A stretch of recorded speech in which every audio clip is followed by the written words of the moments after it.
ಯೇಸು ಕ್ರಿಸ್ತನ ಮಧುರವಾದ ನಾಮದಲ್ಲಿ ನಿಮ್ಮೆಲ್ಲರಿಗೂ ವಂದನೆಗಳನ್ನು ತಿಳಿಸುತ್ತಾ ಇದ್ದೇನೆ. ಈ ದಿನವಾಗಿ ದೇವರ ವಾಕ್ಯ ಸಂದೇಶ ಕೀರ್ತನೆ ಬರೆದ ಗ್ರಂಥ ಅದರ 91ನೇ ಅಧ್ಯಾಯ 1ನೇ ವಚನ. ಪರಾತ್ಮರನ ಮೊರೆ ಹೊಕ್ಕುವವರನ್ನು ಸರ್ವಶಕ್ತನ ಆಶ್ರಯದಲ್ಲಿ ಸುರಕ್ಷಿತನಾಗಿರುವನು. ನಾನು ಯೆಹೋವನಿಗೆ, ನೀನೇ ನನ್ನ ಶರಣನೋ ನನ್ನ ದುರ್ಗವೋ, ನಾನು ಭರವಸವಿಟ್ಟಿರುವ ನನ್ನ ದೇವರು ಎಂದು ಹೇಳಿದನು.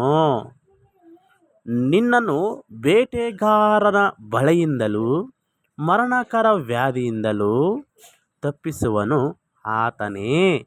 ಆಮೇನ್, ಹಲ್ಲೆಲೂಯ.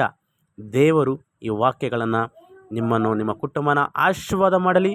ದೇವರ ನಾಮಕ್ಕೆ ಸ್ತೋತ್ರ ಉಂಟಾಗಲಿ. ನಿಮ್ಮೆಲ್ಲರನ್ನು ದೇವರು ಆಶೀರ್ವಾದ ಮಾಡುತ್ತಾ ದೇವರ ನಾಮಕ್ಕೆ ಸ್ತೋತ್ರ ಉಂಟಾಗಲಿ. God bless you. ನಿಮ್ಮೆಲ್ಲರನ್ನು ಆಶೀರ್ವಾದ ಮಾಡಲಿ. God bless you.